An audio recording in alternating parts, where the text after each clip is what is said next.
আমন্ত্রণ জানাচ্ছি গণিতের আরও একটি ক্লাসে টেকনিক ইজি এডুকেশনের পক্ষ থেকে। আজকের ক্লাসে আমরা কুমিল্লা বোর্ড 2022 সালে একটি প্রশ্নের সমাধান করব। দেখতে পাচ্ছ প্রশ্নটি, এটা একটা লগারিদমের প্রশ্ন। আমরা উদ্দীপক দেখতে পাচ্ছি, উদ্দীপকে পরে নিয়ে উদ্দীপক নিয়ে আলোচনা করা যাবে। আগে আমরা প্রথমে প্রশ্ন কয়ের সমাধানটা একটু করে নিই। একদম ছোট্ট একটা সূচকীয় সমীকরণ, এই সমীকরণ থেকে আমাকে এক্স এর মানটা বের করতে হবে। তো আমরা আমাদের প্রশ্নটি তুলে নিয়েছি, একদম সহজ একটি প্রশ্ন দেখতে পাচ্ছ। এখান থেকে এক্স এর ভ্যালুটা বের করতে হবে। তো এই জায়গাতে আমাদের যে কাজটা করতে হবে, দেখো এক্স কিন্তু পাওয়ারে আছে, পাওয়ার। তাহলে এক্সটাকে রাখার জন্য আমাকে কি করতে হবে, এই পাওয়ারটাকে রেখে দিতে গেলে বেসটাকে বাদ দিতে হবে। তো বেস দুই পাশে না মেলা পর্যন্ত বাদ দেওয়া যায়, দুই পাশে সেম বেস হলে তখন সেটাকে বাদ দেওয়া যায়। আচ্ছা চলো সেম বেস করার চেষ্টা করি। দেখো তো এখানে √5, তো √5 আসলে আমরা চাইলে এখানে 5 রুট মানে হচ্ছে হাফ, রুট মানে কি বলতো হাফ। তো রুট যদি হাফ হয়, এই রুটটা তুলে দিয়ে আমরা এই 5-এর উপর পাওয়ার হাফ লিখতে পারি। আর এখানে আগে থেকে যে পাওয়ার ছিল x+1 লিখে দিলাম, ইজ ইকুয়ালস টু, দেখো কিউবিক রুট, এটা কি বলতো কিউবিক রুট। তো কিউবিক রুট পাওয়ার মানে হচ্ছে 1/3, এই 5-এর পাওয়ার কি 1/3, তাহলে 5-এর উপরে পাওয়ার লেখা যাবে 1/3, আর আগে থেকে যে পাওয়ারটা ছিল ওইটা এভাবেই থাকবে 2x - 1। এখন দেখো দুই পাশের বেস কিন্তু মিলে গেছে, দুই পাশের বেস কি হলো, মিলে গেছে। তো যদি দুই পাশের বেস মিলে যায় তাহলে এই 5 আর এই 5 কিন্তু আমরা চাইলে বাদ দিতে পারি। তাহলে দুই পাশের 5 বাদ দিয়ে দাও। আর এইখানে কিন্তু এই পাওয়ারটা আর এই পাওয়ারটার মধ্যে গুণের সম্পর্ক, তাই গুণ হয়ে যাবে। গুণ হয়ে গেলে এইটা গুণ হবে কোথায়, একের সাথে। গুণ হয় উপরে, ভাগ হয় নিচে। তাহলে x+1 যদি 1-এর সাথে গুণ করো তাহলে কি হচ্ছে x+1। তাহলে এখানে লিখতে পারবা x+1 ডিভাইড হচ্ছে 2। আর এই 5, দুই পাশের 5 বাদ দিয়ে দাও, বেস বেস বাদ যাবে। ওকে, এখন এখানেও কিন্তু সেম প্রসেস, আমরা লিখব 2x - 1 ডিভাইড 3। কি করলাম, এই 1/3 সাথে এটাকে গুণ করে ফেলছি, গুণ করলে আমাদের গুণফলটা এখানে বসায় দিলাম। এখন এখান থেকে আমরা তো x এর মান বের করতে যাচ্ছি, তাই না? তাহলে চলো ক্রস মাল্টিপ্লাই করি আর গুণ করি কোনাকুনি। এইটার সাথে যখন এই দুইটাকে গুণ করবা তখন কি হয়, দেখো এই 2 ইন্টু কি হয়, এ দেখো 2 ইন্টু 2x, তাহলে কি হয় বলতো 4x, কি হবে 4x, এই লিখলাম হচ্ছে 4x মাইনাস এই 2 ইন্টু -1, তাহলে কি হচ্ছে প্লাসে মাইনাসে মাইনাস, এখানে দিয়ে দাও 2 is equals to x into 3, তাহলে কি হবে বলো তো 3x, এই লিখলাম হচ্ছে 3x। এই যে +1 ইন্টু 3, তাহলে কি হচ্ছে 3 একে 3, লিখে দাও 3। আচ্ছা আসো সবগুলো এক্সকে এক পাশে নিয়ে আসি। তাহলে সবগুলো এক্স যদি ধরে আমি এক পাশে নিয়ে আসি তাহলে কি হয়, এই 3xটা পজিটিভ, সাইড চেঞ্জ করলে হয়ে যাবে নেগেটিভ। তাহলে 4x - 3x ইকুয়ালস টু 3, এই যে -2 পাশে গেলে হয়ে যাবে প্লাস, সাইড চেঞ্জ করলে সাইন চেঞ্জ হয়ে যাবে 2। তাহলে 4x থেকে তুমি যখন 3xকে মাইনাস করবা থাকবে কি বলতো x ইকুয়ালস টু 5, 3 আর 2 যোগ করলে হয় 5। আমাকে বলা হয়েছিল যে এক্স এর মানটা নির্ণয় করো, দেখো এক্স এর মানটা চলে আসছে, এই এক্স এর মানটা 5, এটাই হচ্ছে আমাদের এই কোশ্চেনের সলিউশন বা অ্যান্সার, যেটাই বলো। খুবই ছোট্ট একটা কোশ্চেন, এটা তোমাদের সৃজনশীল প্রশ্নের কতে আসছে। তবে যারা আগামীতে পরীক্ষা দিচ্ছে তোমরা জানো তোমাদের শর্ট কোশ্চেন নামে একটা অপশন আছে, সেখানে এই ধরনের প্রশ্ন আসতে পারে। তাই এই ধরনের প্রশ্ন তোমাদের বেশি বেশি করে প্র্যাকটিস করতে হবে। এখন আমরা প্রশ্ন ক্ষয়ের সমাধান করতে যাচ্ছি।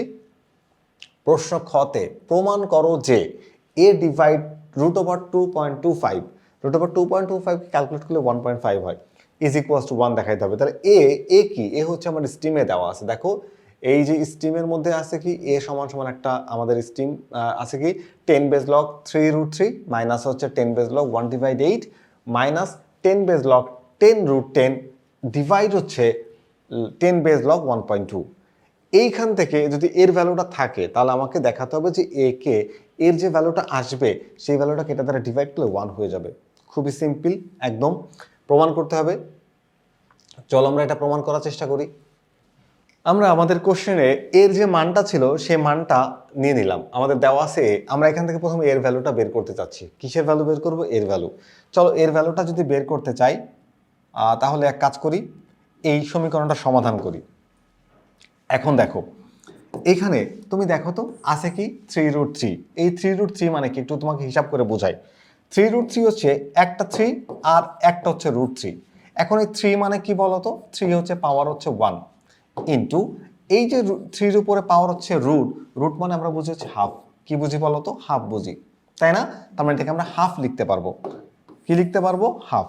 ওকে, তাহলে আমরা লিখবো হচ্ছে তোমার 10 বেজ লগ 3 আর হচ্ছে 3 এর উপর পাওয়ার হচ্ছে হাফ। 3 এর উপর পাওয়ার কত? হাফ।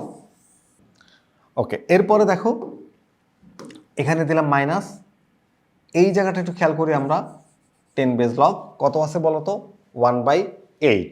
আচ্ছা, 1/8 এখানে তুমি দেখতে পাচ্ছ রুট আকারে ছিল, রুট।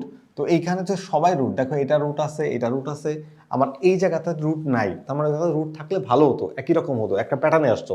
তো এখান থেকে রুট ভেঙে পাওয়ার করছে, এখানে আমরা রুটটা দিয়ে তারপর পাওয়ারটা করব। তোমাকে যদি আমি এইভাবে লিখি যে 1/64, দেখো তো তুমি মাইন্ড করবা কিনা? 1-এর যদি রুট করো 1 হয়, আর 64-এর রুট করলে 8 হয়। তাহলে 8কে চাইলে আমরা এভাবেও লিখতে পারি। ওকে, আসো এবার মাইনাস, এখানে লিখবো কি যে তোমার 10 বেজ লগ, এই হলো 10, আর এই 10-এর উপর পাওয়ার হচ্ছে হাফ, আর এই সামনে 10-এর উপর পাওয়ার হচ্ছে 1। তাও 1 তো দিলেও যা, না দিলেও তা। তো তুমি এটা শো করতে পারো, আবার নাও করতে পারো, যেটা তোমার ইচ্ছা। তো মনে করো যে আমি শো করে দিলাম, তোমাদের বোঝার সুবিধার জন্য একটু করেই দিলাম। আর এই দেখো ডিভাইড হচ্ছে 1.2। তো আমি যদি এই ভাগটাকে একবারে নিচে লিখে দিই, তো আমি যদি ভাগটাকে একবারে নিচে দিয়ে দিই তাহলে কোনো সমস্যা আছে কিনা? না, সমস্যা নেই। আমি একটু নিচে লিখতে চাচ্ছি যে 10 বেজ লগ 1.2। এই নিচের এটা নিয়ে আমার কোনো মাথা ব্যথা নেই, থাকবে এমন থাকবে, উত্তর না মেলা পর্যন্ত আমি এটা কিছু করবো না। আমার যা সমস্যা আমি উপরের অঙ্কগুলো বা উপরে যেটা আছে, অর্থাৎ লবের মধ্যে যেটা আছে সেটা আমি সমাধান করতে চাচ্ছি। তাহলে চলো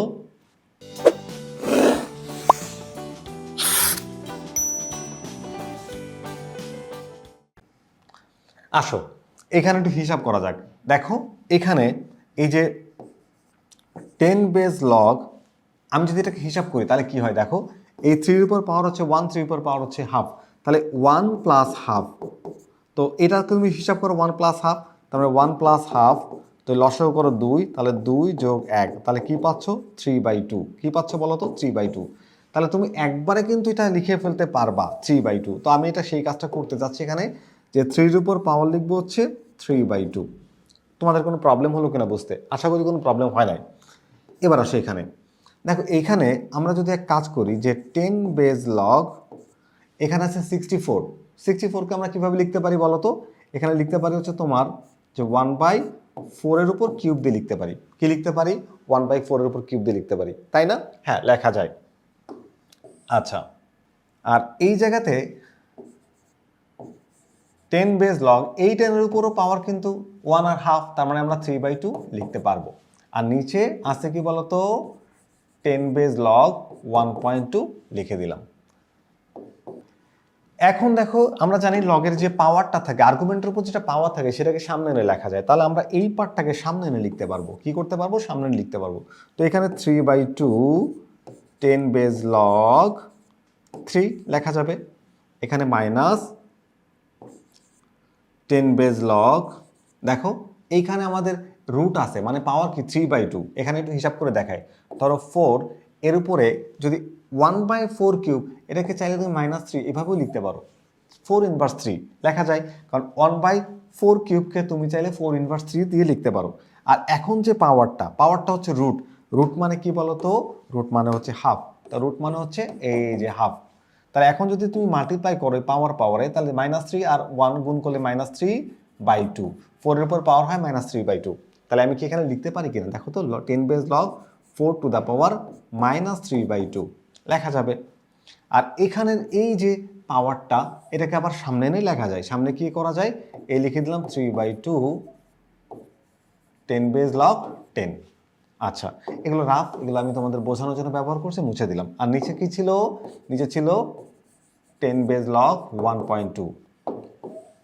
একটু কাজ করা যাক, এই যে পাওয়ারটা সামনে নিয়ে আসবো। সবার পাওয়ার তো সামনে আছে, এর পাওয়ারটাকে কি করব? সামনে নিয়ে আসবো। তো আমি যদি এখানে লিখি 3/2 10 বেজ লগ 3, এই পাওয়ারটা মাইনাস, আর এখানে একটা আছে মাইনাস, যদি এই পাওয়ারটাকে সামনে নিয়ে আসি তাহলে কি হয়ে যায়? মাইনাসে মাইনাসে প্লাস 3/2 10 বেজ লগ 4। কি বসে বলো তো? 10 বেজ লগ 4। আর এখানে কি আছে? -3/2 10 বেজ লগ 10। আর এই জায়গাতে কি ছিল? আগে থেকে যা ছিল তাই বসাই দেব, এখানে কোনো কাজ আমি করব না। 10 বেজ লগ 1.2। এখন এক কাজ করা যাক, আমরা দেখতে পাচ্ছি উপরে প্রত্যেকটা টার্মের সাথে এই 3/2টা কিন্তু কমন, 3/2টা কিন্তু কমন, 3/2টা কিন্তু কমন। তাহলে আমরা চাইলে কি করতে পারি, এই 3/2টা কমন নিতে পারি। তো চলো এখান থেকে আমরা 3/2টা কমন নিয়ে নিই। এই 3/2টা কমন নিলাম, নিলে এখানে কি থাকে বলো তো, 3/2 এবং log 10 এই পুরোটা কিন্তু কমন যায়। 3/2 log 10, 3/2 log 10, 3/2 log 10, এই যে 10 বেজ log 3/2 প্রত্যেক জায়গা থেকে যদি আমি এটা কমন নিয়ে নিই তাহলে ব্যাপারটা কেমন হয় দেখো। 3/2 10 বেজ log কমন নিয়ে নাও, তাহলে এখানে থাকবে হচ্ছে 3, এখানে লেখো 3। এটা কি চিহ্ন বলো তো, এটা হচ্ছে যোগ চিহ্ন। আমরা জানি যে লগের যোগ, যোগের সংক্ষেপের উপর হচ্ছে গুণ, তাহলে এখানে গুণ ব্যবহার করব। আর এখানে চলে আসবে 4, এটা তো কমন নেওয়া, তাহলে কি হয়ে যাচ্ছে, বিয়োগ হয়ে যাচ্ছে ভাগ, এখানে লিখবো হচ্ছে 10। আর নিচে কি ছিল, আগে থেকেই ছিল 10 বেজ log 1.2। আচ্ছা, এবার উপরে চলো একটু ক্যালকুলেট করি। যদি উপরে একটু ক্যালকুলেট করি আমরা কি পাচ্ছি, আমরা পাচ্ছি 3/2 10 বেজ log, এটা হিসাব করলে হয় 12, তাকে 10 দিয়ে ভাগ করলে আমরা 1.2, তাহলে এই যে 1.2। আর নিচে ছিল 10 বেজ log 1.2। তো 10 বেজ log 1.2 যদি কাটাকাটি করে দাও, এটা বাদ হয়ে যায়, থাকে কি বলতো, শুধুমাত্র 3/2। তাহলে এই পার্টে আমাদের থাকছে হচ্ছে 3/2। তো আমরা এর ভ্যালুটা বের করছি 3/2। এখন আমরা এই কোশ্চেনের লেফট সাইডটা সমাধান করতে যাচ্ছি। তো লেফট সাইডে কি আছে বলতো, এ দেখো লেফট সাইড আছে এ ডিভাইড হচ্ছে কত, √2.25। তো এখন এর ভ্যালু কি বের করছো, 3/2 ডিভাইড, এখানে আছে কত বলতো, এটাকে তুমি ক্যালকুলেটর বসায় দাও, দেখো সাথে সাথে তোমার চলে আসবে ভ্যালু হচ্ছে 3/2 বা 1.5। 3/2কে 3/2 দ্বারা ডিভাইড করলে কত হয়ে যায়, সেটা হয়ে যায় 1। এই দেখো 1 আমাদের রাইট সাইড, তো আমাদের কিন্তু এটাই দেখাতে বলা হয়েছিল। সুতরাং a equals to a divide √2.25 is equals to 1। কি করতে বলছে, প্রমাণ করতে বলছে। এই দেখো প্রমাণ হয়ে গেছে। খুব সহজেই কিন্তু আমরা এটাকে প্রমাণ করতে পারি। তো আমরা কিন্তু খুব সহজেই এই প্রশ্নটি সমাধান করেছি। এটা খুবই জাতীয় একটা প্রশ্ন, তোমরা জানো। এই প্রশ্নটা এত বেশি পরীক্ষায় আসে, এটা তোমাদের টেক্সট বুকের উদাহরণ 10 এক্সাম্পল 10, এটাকে মডিফাই করে বিভিন্নভাবে প্রশ্নটি আসে। কিন্তু এই কোশ্চেনটা নর্মালি যেটা অ্যান্সার থাকে, সে অ্যান্সারটা থাকে হচ্ছে 3/2 অল টাইম আসে। মাঝে মাঝে চেঞ্জ হতে পারে, মানের উপর ডিপেন্ড করে, বাট প্রসেসটা সেম। তো আমরাও কিন্তু আমাদের ইজি ম্যাথ বইয়ের মধ্যে দেখো, এই যে ইজি ম্যাথ বইতেও এটাকে আমরা খুব সহজ সরলভাবে সমাধান করার চেষ্টা করছি তোমাদের জন্য, এবং অ্যান্সারটা আমরা দেখতে পাচ্ছি যে যেটা প্রমাণ করতে বলছে ওইটা আমরা প্রমাণ করে দিলাম। এবার আমরা প্রশ্ন গ এর সমাধান করব। প্রশ্ন গ এর জন্য আমরা একটা কোশ্চেনটা দেখে নিই। আমাদের এই সৃজনশীলের সর্বশেষ প্রশ্ন, ডিভাইড সি ইন্টু 7 ইনভার্স 2 এর মান নির্ণয় করো। খুব ভালো কথা। বিআরসি কোথায় পাবো, এই যে স্টিমের সেকেন্ড পার্টে দেখো আছে কি, বি এর একটা ভ্যালু দেওয়া আছে এবং সি এর একটা ভ্যালু দেওয়া আছে। বিআরসি আমরা পাবো, সেখান থেকে আমরা অ্যান্সারটা বের করার চেষ্টা করব। তো আমাদের যে মানগুলো দেওয়া ছিল বি এবং সি এর, সেই মানগুলো আমরা তুলে নিলাম, আর প্রদত্ত যে রাশিটি, সেই রাশিটাও আমরা লিখে নিলাম। এই রাশিটা আমরা এখন মান বের করতে চাচ্ছি। তাহলে চলো বি এবং সি এর যে মান দেওয়া আছে সেই মানগুলো একটু বসানোর চেষ্টা করি। বি এর মান কি দেওয়া আছে বলো তো, এই যে 49 two the power p plus 1।